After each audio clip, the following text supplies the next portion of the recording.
All right, welcome to another hunt study. It's February 5th, 2025. We're going to break down this hunt and hopefully learn something about training our own tree dogs. Today I was running a started dog Garrett with my finished Mullins Fleiss patch. I call Garrett started, but he's pretty darn close to being finished now. He's had a whole season of hunting under his belt as a started dog, and I take him out soloing a lot, and I shoot a lot of squirrels off of him now, so I'd call him more finished than started. But anyways, I was following the rule that I learned from a mentor when I first got into this squirrel game over a decade ago.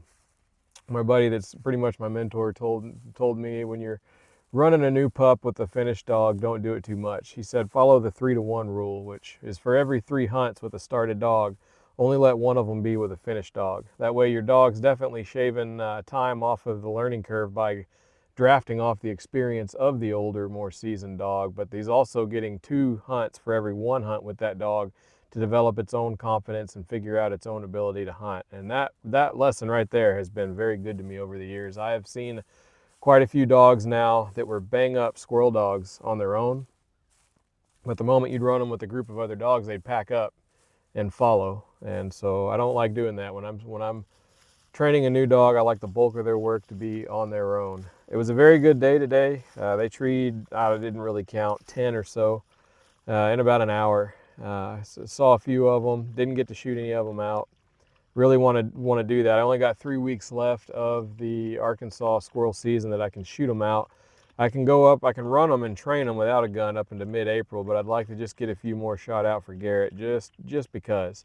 So I'm going to be buckling down on that hard these next few weeks. But it was a lot of den trees. Started out windy, cold, cloudy. I got down onto the backside of a ridge down into a bottom where it was calm and the squirrels were moving, and they were treeing pretty hard right away. And not too long after that, it got very hot.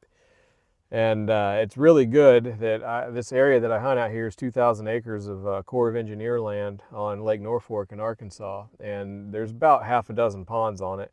And I know where all of them are. You know, this late winter hunting on days like today, whenever you can get a day that creeps up into 60, your dogs can get hot in a hurry, and it's good to know where there's water. I mean, granted, I'm surrounded by a lake, so that's nice, but everywhere you hunt, you don't always have access to big water like that. So knowing where ponds are, or even carrying a little water bowl, a little breakdown water bowl in your backpack and letting them drink some of your water, you may need to do that. In the summertime, I get by a lot on hot days of only running them fast and then putting them on top of a ridge in the wind, you know, tying them to a tree and letting them cool down there in that breeze. That breeze can cool them down pretty quick too to help them pant. But it was good to not be fooling with that other dog I had. If you didn't see the other videos I posted, I gave up on my treeing Tennessee brindle cur.